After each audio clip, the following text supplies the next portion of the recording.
We are going to look at one more example now of how to graph a line in slope-intercept form. When we look at our equation, 3x minus 2y equals 6, we should notice that it's not currently in slope-intercept form. So if you recall from the last video, slope-intercept form is y equals mx plus b, where the y value is isolated. But if we look at the equation we have, it is 3x minus 2y equals 6, which means our goal is to isolate the y variable. Once we isolate the y variable on its own side of the equal sign, then we will be in slope-intercept form.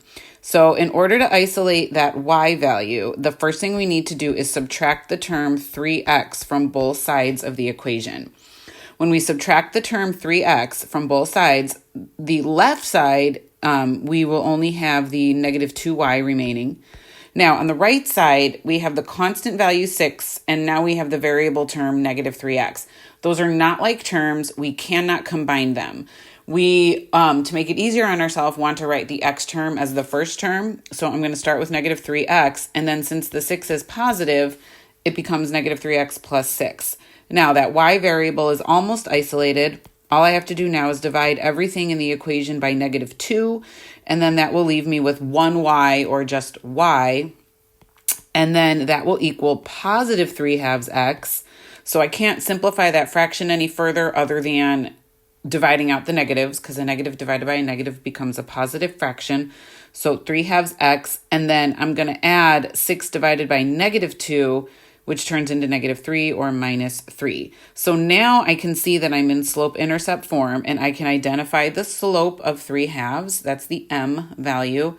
And then I can identify the b value is negative 3. So for my y-intercept, I write it as the ordered pair 0, negative 3, and then my slope is positive 3 halves. So since my slope contains a positive numerator and a positive denominator, we could think of that as moving up 3 units and 2 units to the right.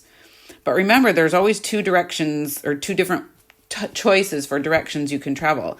I can think of positive 3 halves as negative 3 over negative 2, which would mean a movement of down 3 units and 2 units to the left. And I encourage you to take advantage of both versions of the slope to get a complete and accurate picture of your line on your grid. So we're going to start by plotting 0, negative 3. I'm going to start going up 2 units and right 2 units. I'm sorry, up 3 units and right 2 units. So there would be my first ordered pair. I'm going to continue to go up 3 units and 2 units right. And I have 4 nice ordered pairs. And granted, that's a nice amount of ordered pairs, but I'm leaving out the other quadrants. So I also want to go back to my y-intercept, and then I want to start counting down 3 units and 2 units to the left. Now I've taken advantage of all that empty space, and I've given myself a complete picture of the graph. Don't forget those arrows to show the graph continues to extend. So now you have seen how to graph a line in slope-intercept form, but you first had to isolate the y value to get the y equals mx plus b format.